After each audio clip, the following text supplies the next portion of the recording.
Okay, good evening, everyone. Welcome to the Leading Through a Pandemic series of webinars brought to you by MTE Exhibitions and co-organized by the Small and Medium Enterprises Association, Samantha, the Singapore Industrial Automation Association, SIAA, and the Malaysia Automation Technology Association, MATA, together with our technical partner, Evanesys. I'm Lorella from Samantha. This is a new series of live conversations trying to make sense of these unprecedented times that we're in, how we adjust, survive, how we navigate and move forward together. We're doing this the only way we know how, which is by having wise experts come on, talking with each other, listening to each other, and learning from each other. Now, in the first session, we discussed how COVID-19 and the lockdown measures are impacting SMEs in the M&E and ESS sectors, what SMEs can do for immediate survival, re-strategizing, and whether there is need for change in the way things are done moving forward. Here are the findings. 55% of our viewers indicate that their biggest immediate challenge is the drop in revenue and cancellation of orders. 54% are not yet sure if they are likely to implement new technologies moving forward, and 70% cite cost as the biggest barrier to adopting new technologies. So it looks like just over half of the audience polled were not yet convinced that adopting of new technologies can help them, and their biggest pain point is loss of revenue, and the biggest concern is cost. So to all our viewers, we will be running polls and taking questions after we hear from our experts. So please send us your questions by scanning the QR code on the screen or clicking on the link in the YouTube chat. So now let's introduce our panel of speakers. First up, we have Mr. Royce Tan, Director of Bosch Rexroth Sdn Bhd. Royce has over 30 years experience in automotive manufacturing, with the last 26 years with Bosch, focusing on OEM auto parts supply and Industry 4.0. Hi, Roy. Next, we have Mr. Mohammad Shazlan Muhammad Anwar, Managing Director of Virtual Instrument and System Innovation Sdn Bhd, VC. Shazlan has a background in aerospace engineering and has extensive experience in consulting and developing LabVIEW-based systems. Today, VC is one of the leading NI-based system integrators in Malaysia. Hi, Shazlan. Last but not least, from across the causeway, we have Mr. Oliver Tien, Immediate Past President of the Singapore Industrial Automation Association, SIAA, and CEO of Hubcap Services Private Limited. Hi, Oliver. So welcome, gentlemen. So far, we've been referring to technology in broad strokes. So of course, that's very general. Technology can mean so many things, from robots, automation, cloud-based processes, IoT, big data, so much. Today's topic, however, is on the immediate future. So, and the role of Industry 4.0 in business recovery. So that's a giant topic we're tackling tonight. Some of us swear by it, some of us fear it, some of us just don't know enough about it. So I will leave it to your good hands tonight to help our audience make sense of things. So tonight, what we're going to talk about is exactly what are the technologies that can help businesses recuperate, how to identify what is suitable for your business. Is it difficult? Is it expensive? Is it a justifiable cost? And what are the immediate steps we can take towards this? Let's begin with Royce. Hi, Datin, thank you. Good evening to the audience out there. Thank you for your time to attend this webinar. If I may, quickly, so that we don't have... okay. Right. Do you all say this? The immediate future role of Industry 4.0. Yes. And I add one more, lean manufacturing in business recovery. Yeah, my name is Royce. I'm based in Malaysia, in Selangor. And this webinar is talking about immediate future. For me, there are many things we cannot control, but what we can control is within our business, in our manufacturing plants. So in this immediate future that I want to talk about is in this 3 to 6 months. There's many things can happen after that. And for those of you who have followed me in other webinar, I've also shown you that COVID or no COVID, our loss of productivity in our plants in Malaysia had already started since 1997. We were in an L-shaped recovery. And today it has become worse. Yep. So in 6 slides, I'd like to share with you Industry 4.0 lean manufacturing and what I would propose that we do in this time. Okay. Down.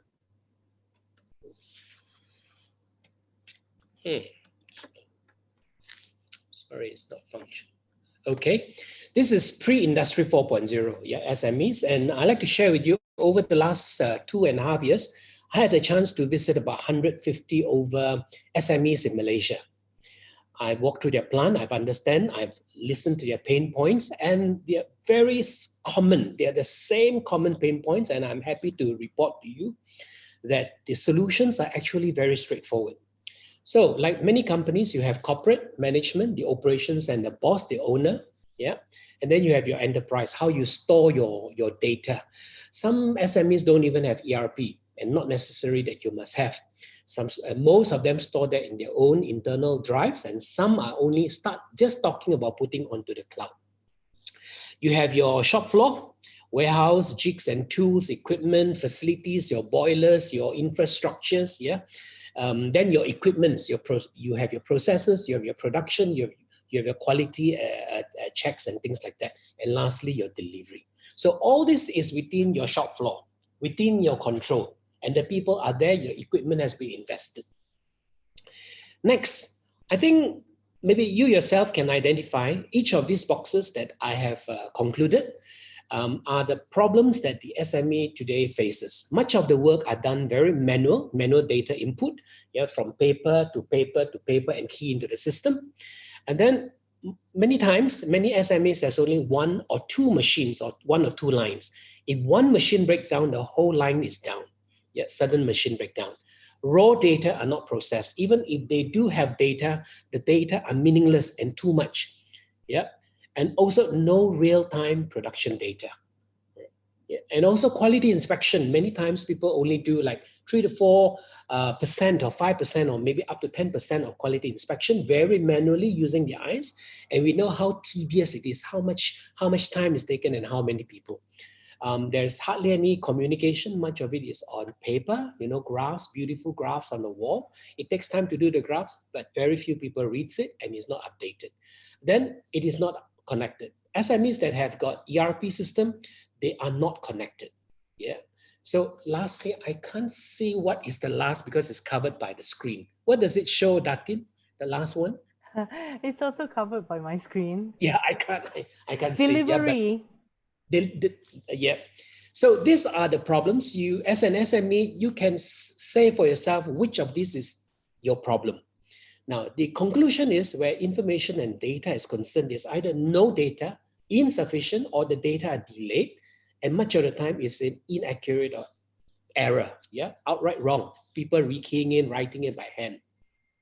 Now, when you look at all these problems on the left, what is the outcome? The outcome is that you require more people to do work, and most of the time people use foreign labor, very dependent, and also contract workers, and this ultimately leads to one thing: cost increase, COVID or no COVID. And this has been happening. Yeah, our productivity has been falling in Malaysia, and much of our business is all supported by subsidies left, right, and center. Okay, now then what is Industrial 4.0 in a picture for you? It is basically whatever legacy equipment that you have, existing equipment that may be 10 years, 15 years, 20 years that are not connected to your management vertically or horizontally. You have sensors, you have PLCs, you have got digital drives and things like that. That goes up. Then you suddenly has a new problem. You have a lot of data. What do you do with this data when you have too much of it? Then you have got softwares that are able to process those data. Look at some of these softwares. The name itself gives you a clue what it means. Like, for example, condition monitoring. Then you have warehouse management. Almost 100 over factories that I've been to, most of them have warehouse management problem. Yeah, a lot of your inventories are stuck there. Money is stuck there. Nobody knows how to measure energy for each product. Now, please bear in mind, and I think every SME knows that in Malaysia, our operation are what we call high mix, low volume, which means whatever parts that you make, nobody is measuring how much people time, how much machine time, how much energy is being used to make a specific part. Everything is averaging, yeah? A lot of people are making products that are losing money without knowing. The more they make, the more they lose, and yet they do not know until maybe the end of the year, or maybe every quarterly, or maybe 6 months. All right. So this is in one page to tell you what is Industry 4.0, and very important to have remote connectivity and visualization, active visualization. I'm sharing with you this because in Bosch, we have got 283 factories all over the world. And you can imagine even our 3 factories in Penang, one of it is 48 years old. You can imagine with so many old legacy equipment, what do? Changing into new equipment, it's just a matter of money. But that's not Industrial 4.0. Industrial 4.0 means to rejuvenate, to upgrade, to save your old equipment, to keep for another 5, 10, 15 years in good working condition, to give you data so that you know how to run your business. So what do I propose for this immediate? Okay, I'm showing you this one more slide. This is real example of what we do in our own plant. Yeah, equipments that we need to test, simple gateways, sensors. We have data, and we have software to process it automatically.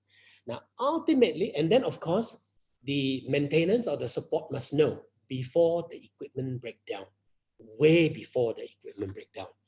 And lastly, important to all business owner and all head of department is what is the ROI. So for example, this equipment is a real thing that we have in Germany, and almost all your equipments out there are driven hydraulically. Yeah. So we say we save 25% maintenance costs. We have minus 20% in reduction of complex manual testing. We have OEE increase of 5%, if for some of you who understands OEE, and then even for ROI within a year and a half. Yeah. These are real numbers. And why are these numbers very important for us? Because in our business, more than 60% of our business are supplying to OEM. What it means is that every year we have a contracted price reduction of 3, 5, 10%. Contracted price reduction. Yeah. So the only way we can get this is to increase our productivity. So this is where Industrial 4.0 is being applied. I hope you understand this because it is as simple as it gets. Yeah. And lastly, what do I propose for the immediate future, which I mentioned to you in the next 3 to 6 months? I think we would all agree that in the next 3 months, the economy will still be very slow to pick up, very slow to rebound because of the entire supply chain. Right. I strongly recommend for Industrial 4.0 foundation and also lean manufacturing, for you as the business owner and you as the employee, to please consider this TCOM. I call it TCOM. T for training. Yeah, there are training that we provide from 1 to 3 days, whether it's web and or in plant. And I personally have done many hundreds of training in the industry to understand what is Industrial 4.0 and lean manufacturing for SMEs. Yeah, and why the whole company should be trained. When I say whole company, means the business owner, the key people, the head of departments, the right-hand man and the left-hand man. Why? Because you need to get everyone on the same page. The problem so far that I see in the industry is everyone goes for conferences like this one. Yeah, it could be the owner, it could be one person representative for the company, but when he goes back or she goes back, he's unable to explain, to drive it internally. So I encourage that right now, when things are very slow, please take lessons, yeah, to understand so that everyone in the company is on the same page. Then know what is available for you. My conclusion for you is not everything that's available is applicable. You need to know. And sometimes you do need the help of consultants. These are the services we provide out from Penang and from Shah Alam. So to revisit your process flow, I've been to so many SME that have never looked at their process flow for a long time. It's almost like us, we don't go for physical check. We can live for 5, 10 years with not even going to do a blood test or whatever. So to revisit the process flow of a plant, to establish the present state of non-productivity, And what are the sources? What is causing you to be unproductive? Many of you do not even know which part of your operation is not productive. And to know what are the solutions applicable, and the consultant will provide you with a report and a recommendation. That takes 8 to 12 days. It is comprising web and also in-plant. Next will be the operation, together with the operational level of your company, to establish the pain points, the statement of needs, what you really, really, really need. Yeah. And what are the cost impact? If you don't do it, what is the cost impact? Nobody is calculating this impact. Nobody is really calculating how much is the OT, the energy, the extra lights, the additional rework cost, and then what are the solution? So your operational level, together with the consultant, should establish a priority for what is short, medium, long-term journey, and then to determine the cost, the ROI, and the impact. This alone takes 14 to 21 days, comprising web or inline. And lastly, to be presented to the management, to the owner, so the owner can decide what should be done, when is the start date. Yeah, and this one is post 3 months. So if you look at TCO, it's less than 2 months of working days. Yeah, and this through webinar and also in-plant visits. Please, I recommend to the public, to you who are business owner, please have a good thorough check. And these services we provide out from in Malaysia itself. And training, I would encourage you again and again to go for this training. Yep. Thank you. This is my last slide, Datin. Okay, thank you, Royce. So remember, members of the audience, please send us your questions by clicking the link in the YouTube chat. Yeah. So next, let's listen to Shazlan. See what Shazlan has to say. Something a bit different in perspective, perhaps. Over to you, Shazlan. Screen first.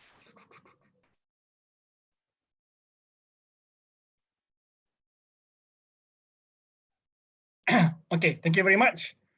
My name is Muhammad Shazlan. I'm from BC. So I'll be talking from a bit different perspective. I think Roy did a very good job in elaborating what Industry 4.0 is all about. Okay, so next. Okay, I'll be talking about, there's a framework that called the People, Process and Technology Framework. I'll be speaking from the perspective of adopting technologies. Since when we are talking about Industry 4.0, everything is about technology, right? It's about how we use the technology to improve our operation. So this particular framework came about when people are trying to improve their organization from the operation and point of view. Okay, so as you can see, the three elements are people, process, and technology. People is basically the staff, the operators, the supervisors who actually does the work. Okay, process is how they do the work. Okay, and then technology is what helps them to do the work better or to do the work faster. Okay, when we talk about adopting technologies, when we talk about operation as in general, as a whole, okay, we cannot escape from only looking on certain elements. Okay, we can't just improve the people without improving the process and technology. We can't just implementing technologies without considering the effects, the impact to the people and the process. Okay, these three are the things that you have to look all at the same time when you want to improve the operation side. Okay, so let's see how people and process interact with each other. Okay, people and process, if they interact well with each other, then we have scalability. Okay, the process is basically the structure and how the procedures, the SOPs on how to do the work effectively, right? So when people are actually in line and synchronized as far as doing how the work should be done, then we can talk about scalability. Okay, then between process and technology, once we have a defined and proven process that, once if it is done that way, we know we can have the productivity that required. That's where technology comes in. When you blend in with technology, we are talking about automation. So automation is about automating about combination of technology and process. Okay, and then when you have technology and people comes in, people will have the tendency to further innovate. Okay, so these are the three elements of the framework. Okay, why I'm bringing this up is basically I'm also an SMEs, right? So I know the pain of running an SMEs. Okay, I've heard many scenarios where certain companies, certain organizations, where they are trying to adopt technologies, right? They are having difficulties. They bring in certain technologies, they invested on the technology, but the ROI that they see is not as much as they would hope for. Maybe 10, 5%. So in the end, or deeply in the technology. But the problem is when you look at only the technology perspective and you forget that how the technology should blend into the process and the people.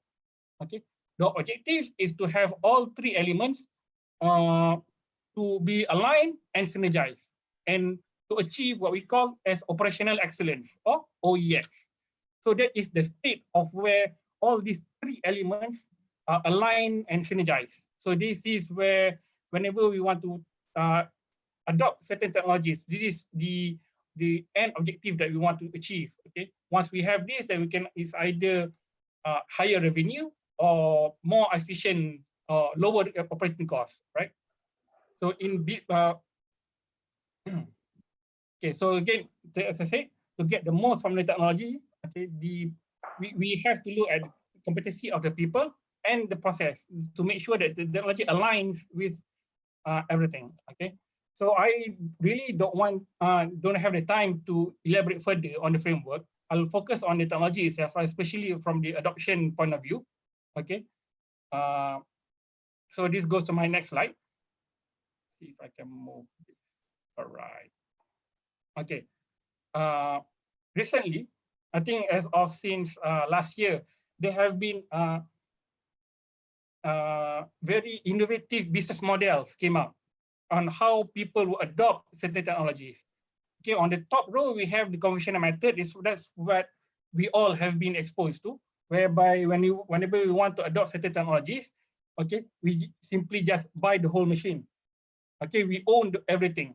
Okay, as a result, okay, we have to manage and make sure the uptime of the system, everything is calibrated, maintained, right? And if the machine involves certain data acquisition or data gathering, it's upon us to make sure that we understand the data makes sense. Okay, in many cases, this data is left in the dust.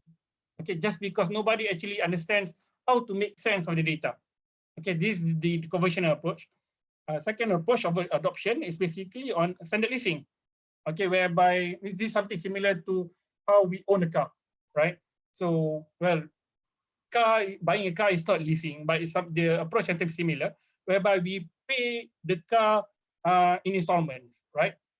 Little by little. So let's say if you were to buy a car, we will buy a car, and the requirement is to pay everything one lump sum, 50% down payment, 50% the rest of the payment. Confirm nobody buys car, right? So the leasing approach is basically still we own everything. Okay, we have to maintain the machine, the system after the leasing period ends. Okay, again, and it's up to us to make sense of the data. However, as I said, since last year there are more and more innovative business models. Okay, whereby to ease people to adopt technology better and faster. Okay, and this is called part of the as a service approach, right? It's in this particular case, I'm going to talk about hardware as a service. Okay, and mind you, this is not something that's applicable to all machines, all technology, but in most technologies that involve acquiring data, storing data to the cloud, and automating and improving your process. Yeah, most of these technologies have this what they call hardware as a service. So what this is about is basically you don't own the hardware, all right, but you pay subscription to the technology partner, okay, so that what you get is data, and secondly, you get the not only raw data, you also get the report on how you can further use the information to improve your processes. Okay, so as far as you are concerned, you get the results and to further improve your, the operation. If you relate back to the 3 framework that we talked about last time in the previous slide, okay, we have people, process, and technology. Okay, so this business approach is basically, it takes away the headache of thinking about the technology element, where you can focus more on the people and process elements. Okay, so there are other benefits and whatnot on the support hardware as a service. Okay, I'll save that for later. Thank you very much. Thank you. Over to you, Tim. Okay, thank you for your sharing, Shazlan. So we've heard Royce talk about rejuvenating legacy machinery. We've heard from Shazlan about leasing technology as opposed to buying. So at this point, any of you in the audience, if you have questions, please click on the link in the YouTube chat, yeah, and send it to us. Now, we save the best for last, right? So now let's hear from Oliver. Is the scenario and sentiment the same in Singapore? Oliver? Hi, everyone. Good evening. Pleasure to talk to all of you. I guess you've got 2 very strong experts who have shared with you their thoughts around how and the best way to look at Industry 4.0. I would like to actually take the discussion through a very different approach. I think what we should look at really is, if we were in our current state, what would we do? And to achieve that, let's first understand what is Industry 4.0 specifically. So this is a simple chart that shows the revolution from the early days where mechanization took place, right up to where we are, or where we hope to be in Industry 4.0. And Industry 4.0 really talks around the whole aspects of connecting all the pieces together, firstly within the enterprise and outside the enterprise. So a very connected environment is what we hope to achieve. So how do we do that? I guess both in Singapore and Malaysia, there are agencies and organizations that help to achieve this. In Singapore, the Singapore Industrial Automation Association spends quite a bit of time looking at how and where our members' interests lie, and more importantly, at which stage are they along this journey? Are you at 2.2 or are you at 3.5? And the actions that you take, whether you're at 2.2 or 3.5 to get to 4, can be very, very different. So how do we get the journey started, and how do we know we've arrived at the destination? I'm going to show you a second slide, which tells you roughly, or in a very concise way, what are the 3 things that you need to look at in terms of the whole process of transformation. Firstly, what I call digitization, right? Digitization here refers to the conversion of content from paper to digital formats. And Mr. Royce Tan alluded to that earlier in his presentation about how best we can take this content into a digital format so that the digital data can be communicated between, because most organizations today are still paper run. They depend a lot on information, and if there's a need to produce an analytical report, what happens is the staff gets together and they try to compile and collate and spend a lot of time pulling together. How do we know, having got the database in place, we can leverage on the process and create a standardized approach to doing the job, both in office, at the factory, and across with the supply chain? Now, this digitalization step is very important, because you now will be able to take advantage to benefit from the data that you've converted into digital format. And this will be very helpful, and many tools today in the industry, whether it is specific to the shop floor or whether it is related to marketing, has got software applications that can support that need. Then finally, once you got the data in place, you got a process in place, you talk about transformation of the organization, and probably looking at the transformation of your supply chain. Now, what this translates into, very importantly, is the question of where are you today, right? For the organization out in the industry, have we ever asked ourselves, when we say we want to do Industry 4.0, are we ready for it? And what are the steps they need to take to get there? Let me add and elaborate a little bit more about the 3 steps, the 3 Ds that we are looking at. First of all, when there needs to be reinvented, certain data that needs to be considered for capture, or certain something that management can do anytime in the process of computerization. The second step is really the innovation of better and more efficient business models within the organization to exploit the digital opportunity that exists in front of you once you're putting together. Now, this means that your whole workflow needs to be relooked at. There may be inefficiency in the way we operate because of manual processes, and with digital connectivity, really, we can talk about how we can improve the process and get more efficient. And that's where a lot of productivity kicks in. And finally, this is where we start to talk about how we can restructure our organization, our businesses, to support the needs of the customer. And I guess some of us may talk about mass production. Today, realistically, we're also talking about mass customization. So how do you then integrate marketing information, customer information, right to your shop floor, so that your factory, your production can react quick enough to meet the needs of your customer? And that's where the whole connectivity comes into play. Now, having said this, right, what's also important to note is that the whole aspect of Industrial Revolution 4.0 doesn't only reside within your enterprise. You have to look at how you can partner across the whole ecosystem, and more importantly, the supply chain that can help you service your needs to the customer. So having looked at that, what we really need to explore is how can the connectivity exist from the raw materials right up to the customer base and back. And that will achieve the whole connectivity. Now, Mr. Aslan has also shared with you how, when we start to look at technology, probably at the second phase or third phase, we start to bring in hardware and machinery and good software application that can support the whole re-innovation. And this means certain investment that you have to consider.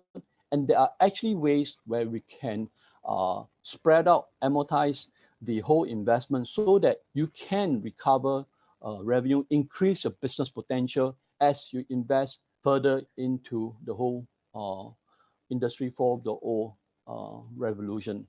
Now, what's also more important to look at is where are we in terms of manufacturing as a sector, as opposed to the overall process that's taking place in the whole marketplace. So this is a chart which I try to share to look at the different sectors, right? The industry sector of travel and hospitality, manufacturing, pharmaceutical, insurance, telecoms, high tech, and how automated are they? Right?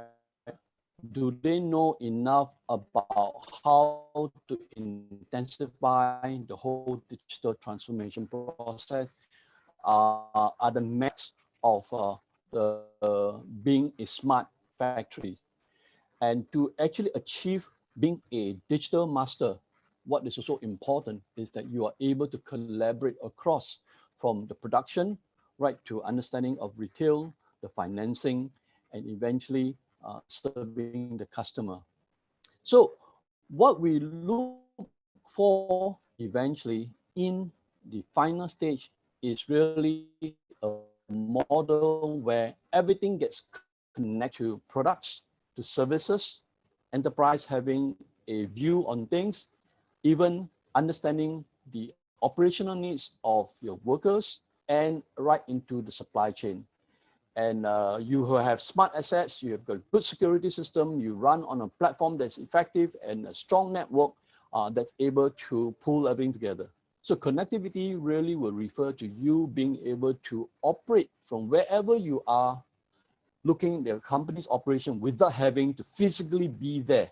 And the current MCO is really a time whereby it tests the management style and the management capability to manage your operation, even if you are not able to set foot in your shop floor. Can you still operate, not necessarily to 100%, but to a level, to your satisfaction, comfortably, to manage your business, to understand what's happening in the operation, and to take decisions based on information that you're able to draw from connected database. So those are things which we can do, and organization, the co-organizers of this event are really trying to put together a message outrises on understanding what we can do during this pandemic, and more importantly, what are the immediate actions you can take. There isn't a single method for everyone, no one size fits all, but it depends on at which stage you are in.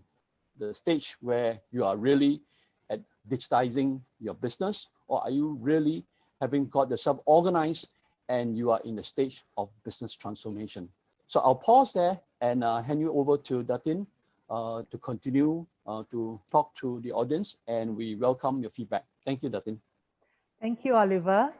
So now Oliver talks about not just buying or leasing or rejuvenating, but more importantly, it's also about what goes on here, how you plan, how you look at opportunities, and how you look at the resources that's at your disposal, and how you collaborate with others, whether it's with your supply chain and how you communicate with your clients, right? So to members of the audience, please send us your questions. Click on the link in the YouTube chat. Our speakers will be taking questions very, very soon. Before that, now it's time for us to hear from our audience. We want to know what are your pain points, how we can help you. So we're coming to the polling section. So please scan the QR code or just click on the link on the YouTube chat to participate, right? Is everyone ready? We're going to start the polling, okay? So now, as we know, remote offices are no longer theoretical contraptions. Working from home is a reality today. I mean, most of the world is actually in lockdown, right? So this opens up opportunities for new work cultures and really a number of opportunities. So poll number 1, tell us, are you connected to your office well enough to work from home? Is that a yes or a no? Okay, that's an overwhelmingly yes. So that was just a warm up, okay, people? Now, poll number 2, what is your biggest challenge when it comes to creating a work from home program? Can we go to the next poll? Okay, so is it workspace, tools and equipment? Is it workflow and operational channels? Is it security of information and documentation? Is it work culture and employee motivation? Tell us, okay? And while we wait for the results to come in, Oliver, would you like to talk a little bit about what working from home really is and what it takes to set this up? Oliver? Yes, thanks, Datin. Yes, thanks, Datin. This, in fact, is a very, very interesting question. We were all caught by surprise when the government took the decision to implement MCO in Malaysia, and in Singapore, we have our circuit breaker. Suddenly, we realized that we are not able to do what we do as per usual. The question is, are we ready? Do we have the environment to support that kind of work culture? Every one of us likes to go to office in the morning. It's our routine. Question is, now that we have to work from home, do you find that there are certain times in your workflow where you need information, you know where to get it, but you cannot get it because the access is not available? Or perhaps, you have a situation whereby working from home has got a very different set of situation and needs and probably pressure.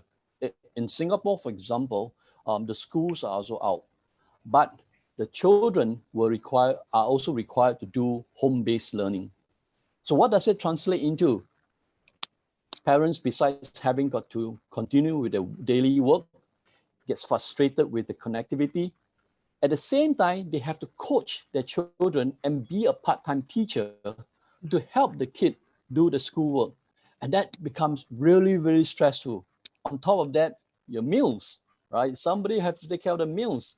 In the past, when you are out in the office at 12 o'clock, at 1 o'clock, you walk downstairs to the restaurant, to the food courts, you get your meal. Today, you need time to prepare a meal. So is our work environment able to help us adjust to that needs?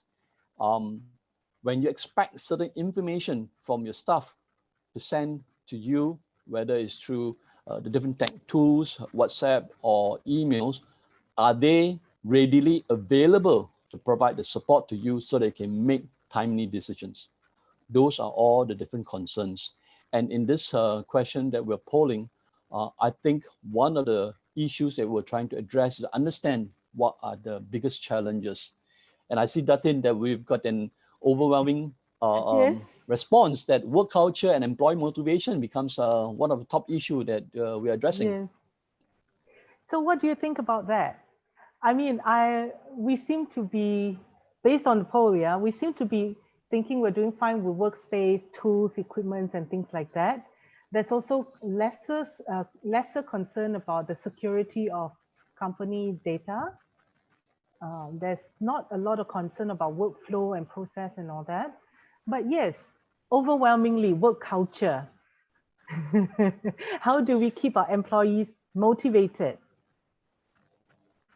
Yes, I think because we're all taken by surprise and we don't know how to work from home effectively, and hence our performance are affected, our productivity are affected, and management cannot monitor.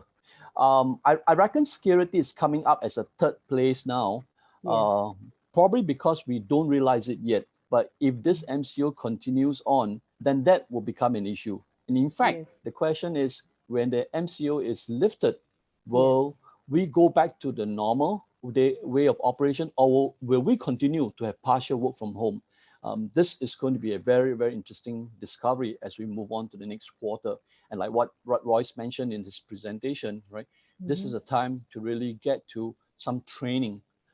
Perhaps go slow with your business operation, but look at how we can help your employee adjust, and more importantly, ensure that they are safe and keep them motivated to support the company operations to be successful. That seems to be the case. I think the work culture concern is holding, at 44%. So, okay. May I add to this one? Yes. Just to share our experience in Bosch, we are a big company. I think for a long time now, the company took a lot of effort to build a culture of trust. When you talk about data security, whether you are operating from office or from home or somewhere else, people can still abuse data if they wanted to. Yeah. So for a long time already, Bosch was always saying we travel everywhere, whether we are working from airport or from home or from other Bosch offices, is to give us the ability to be connected, because connectivity is the fundamental of Industrial 4.0. The other thing that the company has done very well, which I'm very grateful, is that over the last 48 days of lockdown at home, we had 4 town halls. We had 4 Skype town halls with the managing director. He called for this town hall. He engaged us. He talked to us. He asked us. He polled us for our feelings and emotions. Yeah, and immediately, like this slider, we immediately see the bell curve of and who are happy, still okay, and not okay. And to our pleasant surprise, the not okay was only like the first poll was 3%. Now the last poll yesterday was 1. Yeah, most of it are still in the okay and the happy. Yeah. So I think, as what Oliver said, maybe we have already got so used to working away from home. And working away from home also gave us a lot of flexibility. Like myself, I've already been on MCO since April last year, hardly, having to operate and completely connected to office, connected through Skype, through emails, through every means, and the work is done. Let's say if I were to go to, let's say, for example, I go to Bosch Japan or Bosch India or Bosch Africa. The moment I sit down, open my notebook, I am connected. I can start work. Yeah. And then therefore, these sort of things I would encourage the listener, please kindly look at this sort of seamless connectivity. Yes, when it comes to data security, the company has also put in structures that make sure that we, for example, use VPN. The broadband will identify when we are not using it for the right purpose. We will know when if the person is constantly streaming, whatever. Yeah. And so therefore, then HR comes into play. But now at least you've got data to be talking to an associate. That's not the right culture to be. So it took the company a long time to develop a culture of trust. And this is something that I think, in theory, for SME is even easier to create a culture of trust because most SMEs are very small. Yeah, so it's easy to roll it out. But Actually, it must start. Datin, It must start with the boss. Datin, I realized that the workspace tool and equipment has consistently been a small issue. Yes. Now, maybe the Singapore culture and the Malaysian culture are slightly different, even though we tell ourselves that we got better infrastructure. But one of the immediate challenge that we face in Singapore when the circuit breaker was called was the lack of equipment. And this is because usually a home has got one desktop where everybody gets used to access and play with it, right? Although the kids may have their own mobile, but mobile may not be the best equipment to go for home-based learning. Then suddenly, overnight, with the announcement, father, mother, and 3 kids, now each of them needs a machine to work on, and that may not be sufficiently available to some of the families. And that became an issue, right? And workspace, honestly, is a challenge because if it is home-based learning to connect to the school, or whether father and mother needs to connect to their different respective offices, some space may not be sufficiently available. Some family may not have sufficient space for that to happen. So I'm just puzzled by that particular result of the poll that indicate workspace tool and equipment is a low issue among the audience dialing in. I suppose in Malaysia, a lot of people operate from laptop. So that could be one of the reasons. Yeah. So, and I suppose it's quite common. People will be operating from the sofa. People will be operating from the dining table or the garden even, if we can get Wi-Fi properly. But yeah, or perhaps they haven't come to this point yet, But yes, there are some people, especially those with kids, yeah, because now the kids are also, competing with the parents for that one tabletop or that one mobile phone, right? I reckon some of the audience heard me, so workspace has now moved up. Right. So I think work culture is still predominantly number one. So I think we can close the poll now as we come to a little bit more difficult topic. So let's have the next poll up. Okay, so as we know in Malaysia, the lockdown is beginning to lift this week. So businesses are resuming, but economic recovery is expected to be slow. So for an SME, let's say you're looking at Industry 4.0 or lean manufacturing processes that can help your business gain advantage immediately. So can you tell us which of the following is the most important to you? Is it training, understanding available options to improve and innovate?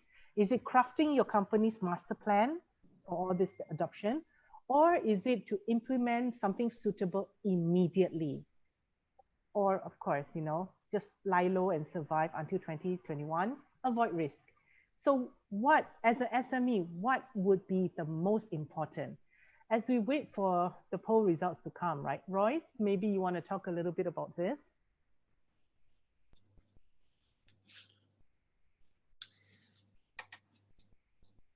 Roy? Yes, I'm listening. Yeah. So you want to talk a little bit about this training? Yeah. Training versus master plan versus implementing something immediately. Right. I think this is in line with the TCOM that I proposed just now, the training, the consulting, the operations, yeah, to plan what will be the journey, and finally the management to decide what and when. So Right. presently, the problem is the Industrial 4.0 journey in a company, unfortunately, is always relegated to the IT person. Completely wrong. It must be a team that comprises process, production, the quality, including even HR. So this question reflects what I said just now. I'm saying this because it is what we practice in Bosch. Right. We have experienced in 138 years. The company have experienced many ups and down, ups and down. I personally in my professional life, in my father's business, I have personally experienced 4 recessions. Ouch. Now, what do we do in times when it's so slow, morale is low, when you've got so much time in hand? What do you do? So I learned from good best practice in the company is that when times are bad, when employees have got free time, training is always good because it occupies them, it gives them good new knowledge. And the management too learns what is new and how to do it, what to do, Well, how to do it, what to do. from the poll, it seems that our audience is agreeing with you. Oh dear. So now, so we have people who believe in training, and very good, people who believe in implementing something immediately.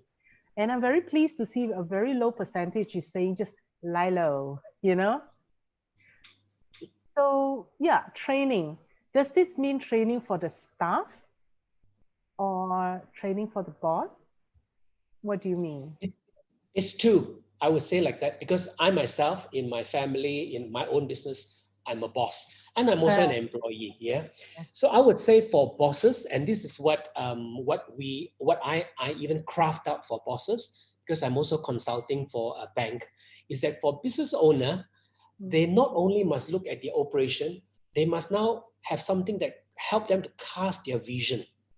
Yeah. For example, where the productivity is concerned, I would say it's very much the operational level HODs that must look at it. They must learn how to identify a problem, how to state the statement of needs, and identify the pain points. This is the operational people. But for the bosses, the boss himself, I think 30% of his mind must be set on setting a vision. It could be a vision of new product, innovation of his existing product, yeah, or how to add service to his product. He may be making product, now he needs to add services to it. So in this training for bosses, and normally bosses have very short, they're very busy, therefore training sometimes just one day. In one day, and because they are bosses, you'll be very surprised, they grasp it very fast from my experience. If we present it right to them, they grasp it, and therefore they can cast the vision. Yeah, you remember when Malaysia 20 years ago, when we had the ASEAN financial crisis, our Prime Minister casted 2020 and immediately drove the country towards a 2020 vision. That was 20 years ago. Yeah. So in the same manner, training for the bosses are necessary, training for the HOD, training for his left hand and right hand man. It should comprise the new people and also the old. I would say from my experience having done now for a few companies, it would normally comprise about 18 to 20 people of the company. And this can now be done through webinar and or in one. Just 1 to 3 days. Wow. Training has gone up to 43%. Okay, would you say that training needs to come first before a SME could even begin to craft a master plan? I certainly think so, yeah. I mean, you imagine, we all go through 12 years, 15 years, 16 years of studies just to gather knowledge. Yeah. And we all say that 95% of the knowledge is not applicable in real life, but we still have to study them. Now, but because we are now working, we don't have the luxury of 12 to 15 years. It has to be 1 day to 3 days of really understand the entire array of Industrial 4.0 and then fit into what your company really require. Yeah, what really fits them for their present operation, and for the boss, what might be the new thing. I give you one example. If the boss is trained to know what is augmented reality, he might be so fascinated and say, I can use augmented reality to enhance my services or my products that I sell to the market. Example. Right. I think, right? Datin, Okay. if I could jump Yeah. in here, Yes. I'm looking at a poll, and probably I like to look at the extremes, right? So training is Yes. definitely top. There's no argument about that. Yes. But lying low until 2021 seems to have a low take up. So it reflects that the audience is pretty confident that the market will turn around and recover soon enough, and there's really no need to lie low. And in fact, to see that many are looking to implement, they probably already have some plans in place. And this Yes. is really good news for the Malaysian market. Yes, actually, I'm surprised. I'm not sure whether it's confidence in the market or rather it's their own, fire that wants to do something as opposed to waiting for something to happen to them. But it's still good. It's still good. I think if I may give some of my opinion from the poll. Yeah. Looking at the results, Yes. okay, at least more, it shows that people are more confident now, or more aware that they Yes. have to move towards I 4.0. Yes. However, whether they will implement it now or later, this is something that they will, through training and through the learning, that they'll realize when Yes. is best time to adopt it. So, which leads us to the next one, actually. Can we have the next poll? Okay, come, the next poll, yeah? So, when it comes to adopting new technologies, what approach do you prefer? Do you prefer to own the technology, everything, you punya? Or do you prefer to lease the technology, but own the data and do your own analytics? Or, you know what, actually, I'm only interested in results, so whatever, as long as it can help my company. So SMEs, tell us how you like, oh, wow. They don't care. Whatever works. Shazlan, what do you think? This is a bit overwhelming. Okay, to be very But I frank, reckon that there are only 4 votes at this point in time. So it's Yes, 3 yes. indicating interested in ownership. More coming, more coming. more coming. Yep. Here you go. Things are adjusting now. But yeah, oh, okay, now they're looking at leasing. So we are seeing what's less preferred is to own the technology. And this is likely due to the cost implications, right? Right. So, but other than that, what do you think, seriously? Well, I think over the last almost 2 months of MCO, Yes. I did further studies on this model. So I realized when I get the feedback from other people, from getting feedback from people who have adopted this model, they realize when they have options whereby when they adopt certain technologies, they can share the risk with the technology provider. So in the Yes. past, if they try to own everything, so the risk is upon the business owner. Right, so it's about sharing risk, and although they'll be paying a bit more later on, but as a start, so they don't need a huge investment to start with. Yes. Secondly, one thing that pointed out during my study was that by changing how they adopt the technologies, they're actually shifting the cost of the technologies from capex to opex.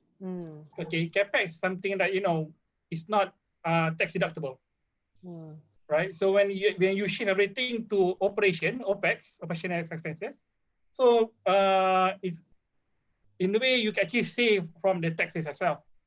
Okay. Yes. And things tend to be amortized. Right, exactly. So when if you relate back to the 3 elements I mentioned earlier, right? Yes. Okay. Some of the SMEs, when I talk to them, this was before MCO, right? One of their concern is that if they adopt certain technologies, so who'll manage the technology? They'll have to focus, growing up the people, make sure the process are in line or whatnot.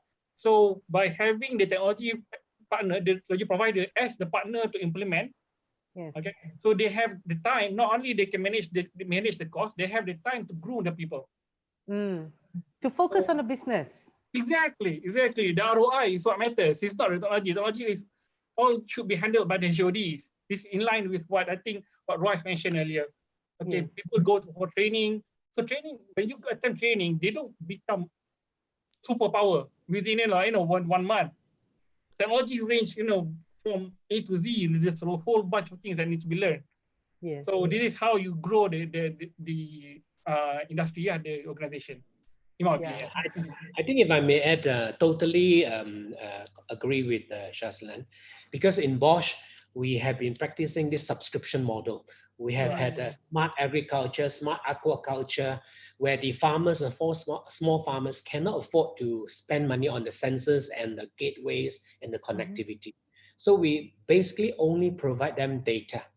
Data is all they need. They need to know when to fish, when to plant, when to put fertilizer. So it is the same also for manufacturers. Shazlan is correct. Data scientists is very difficult to get because in Malaysia, our manpower is not much. And so you need to leave this to the specialists while the company itself specializes in what they do. Yeah, they are products, they are specialists in what they do, whereas the data is the specialist of the sensor maker or the data company that processes it. Of course, unless the data itself is proprietary to the company, then I think this model doesn't work. But in most cases, they are straightforward data. Yeah. Right. So if I may add one last point, Boleh. Okay. So basically, when getting the technologies, okay, one concern, the last concern that I got is basically on the customization of technology. So when they get certain technologies, they have to change the process to match the technology, right? The machine, the system. So the next approach is actually to turn it around. So when the vendor actually customize the system so that it meets the organization's processes, it meets how people are using the technology. So therefore, it's actually lowering the learning curve required. So this is where customization and integration comes in.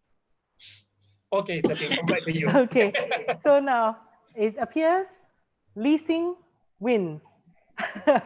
So, okay, now let's quickly jump to Q&A because I'm seeing quite interesting questions come up. Could we have the Q&A? So we've been talking a lot about the manufacturing side of things. So here's a question. How to start implementation of IR4 in service industry? Gentlemen, who wants to take this? Hey, come on. Royce? I can do that. Okay. Yeah. I guess because although Industry 4.0 started off in the manufacturing space, today with connectivity, it spans across all sectors. And whether you are in the manufacturing space or in services, there are things that you can do. Remember that the end goal of Industry 4.0 is a connected organization, right? You want to make sure that there's sufficient connectivity for you to be effective in doing the job right. And if you have data that's digitized and your workflow supports that data, you can leverage on the benefit. Eventually, you will arrive at the same end journey as your manufacturing counterpart. So if I look at the services in the industry, it will not be any different. It will not be any different from the 3 steps that I have suggested, from taking your data and converting it into digital format, and then looking at your workflow. How can you leverage on that data to improve on your efficiency of the process as well as productivity? And eventually, how does it support your whole business transformation? So if you take that 3 steps, Industry 4.0 will support the services industry fairly well. Of course, in the manufacturing environment, there will be heavy investments in terms of the machinery because you've got production. Whereas in the service industry, you may not have a lot of assets that needs to be smart, but you probably need processes that need to be smart. You probably need people, manpower, who can string the data together and perhaps like what, read the data, understand the data, and produce the right recommendation, insights for management to take decision. So it's still people. Indeed, indeed. I think we need to build a workforce eventually that is digitally smart and more importantly, can leverage technology to increase the potential of the human capability. So for all the people out there who are worried that adopting technology means that they're going to lose their jobs, it's not about losing jobs or replacing people. It's about the human playing a different role now. Is that correct?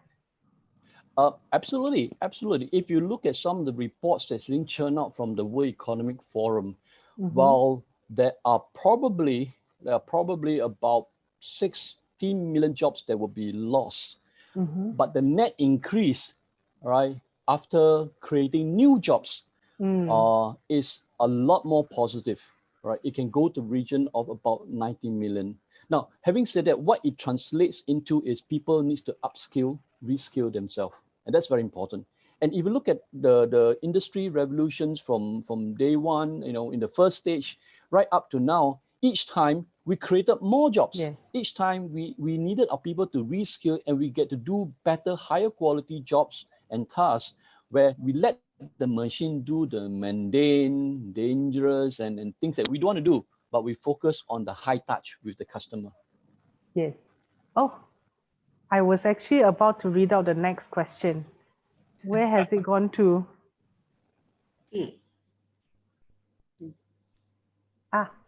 No, there was one question for Royce.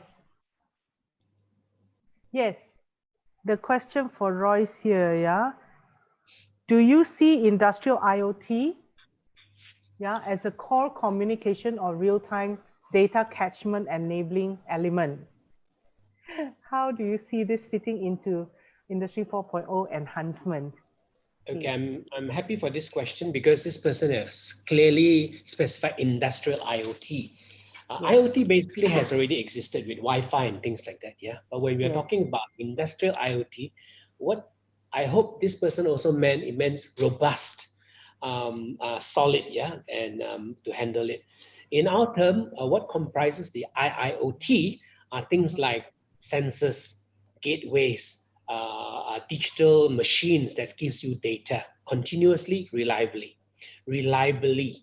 So of course, yes, it is the foundation of connectivity for communication and in real time. So when we say IIoT, it means it's robust enough to give you real time. Indeed, it is a data catchment. Without this, no data. Data is the currency of Industrial 4.0.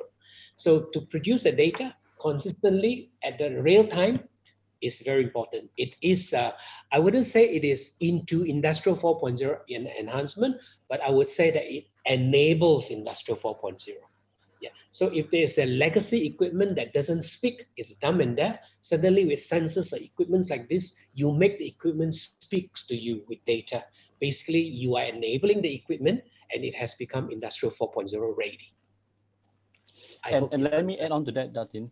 Let me add on to that, right? The Singapore Industrial Automation Association has been organizing an IoT show since 2014.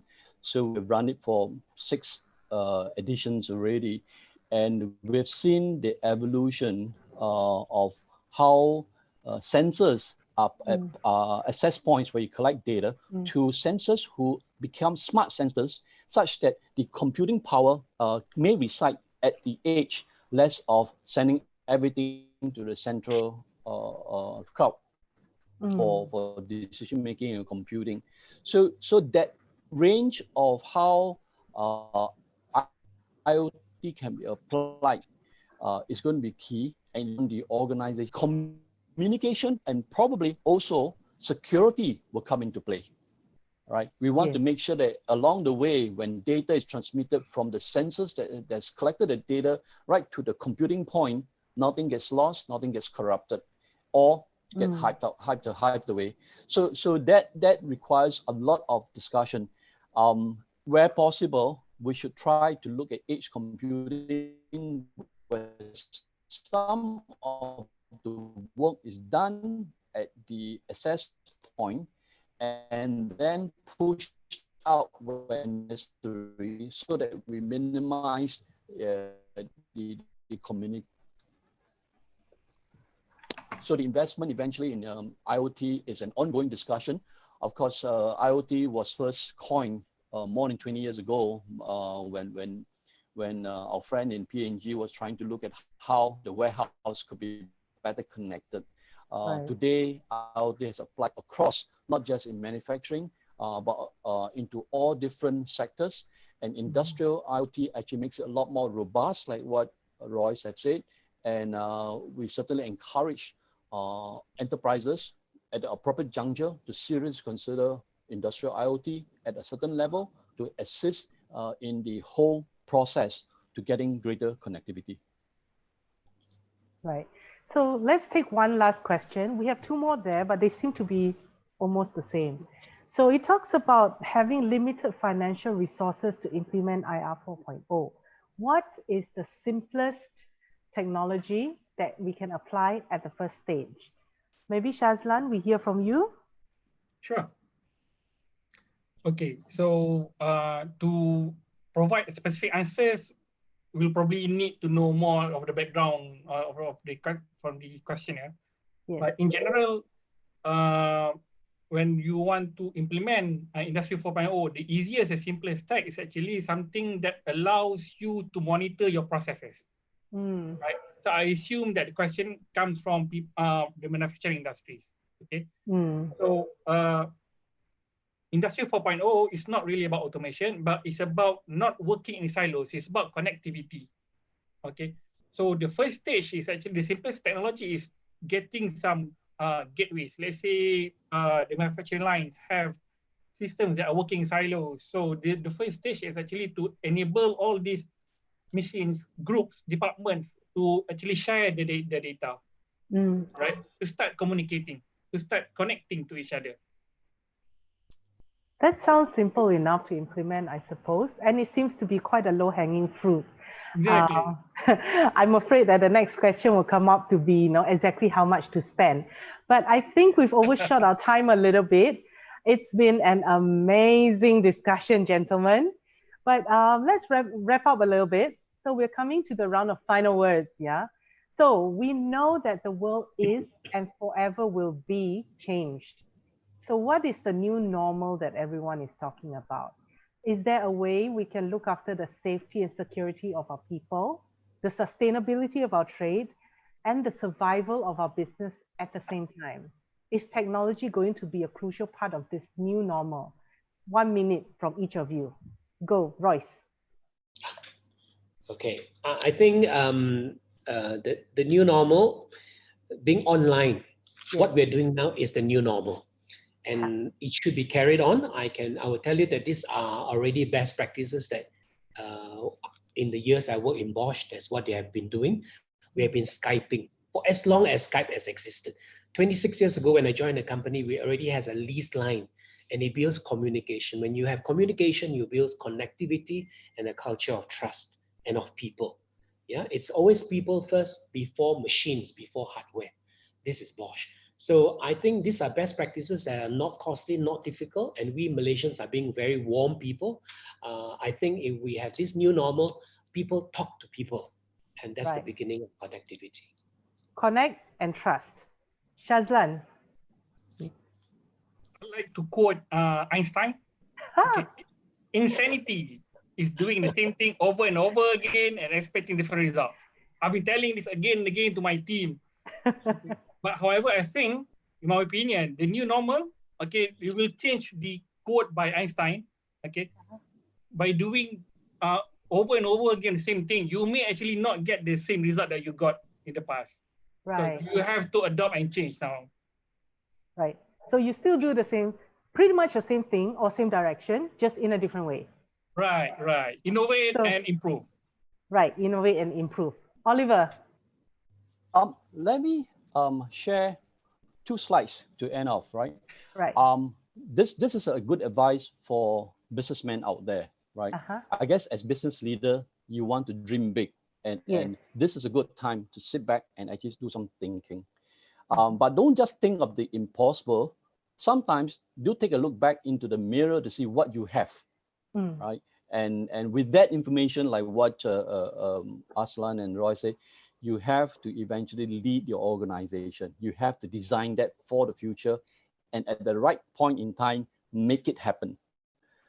The new normal is coming. Some of us believe they know what it is. Some of us think that they're not sure.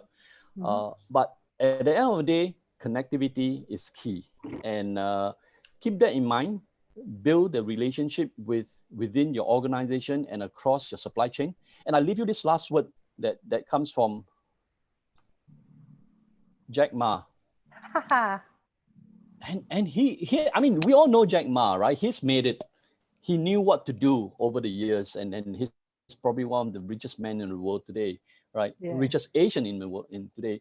He says that for people in business, and that's all of you out there, guys, 2020 is really just a year of staying alive. Don't try to do funny things, but stay alive, right? You can have big dreams, right? But make sure you stay alive. And if you can stay alive and keep your business going until 2021, when a new normal comes, you have already made a profit. So I leave that advice from Jack Ma with all of you. I hope you enjoyed the session, and over to you. Okay. Thank you. Wow, that was the perfect summing up. Yeah, we've got Einstein, we've got Jack Ma. So now let's have a big round of thank you for our speakers this evening, Royce, Shazlan, Oliver, for all your insightful sharing and advice. Ladies and gentlemen, we hope that you have found today's session insightful. We hope this has inspired some ideas on how you can craft the best way forward that's best for your business and your team. Now, the mentoring session of this topic will be held on the 12th of May, 9 p.m. My colleague Louis will come on with another panel of speakers. And after that, on the 19th of May onwards, we begin our next series on transforming your workforce, business continuity moving forward. So please scan the QR code to register. Thank you, everyone. See you at our next webinar. Good night. Bye. Bye, everyone. Bye. Bye out there. Stay safe. Yes. Okay.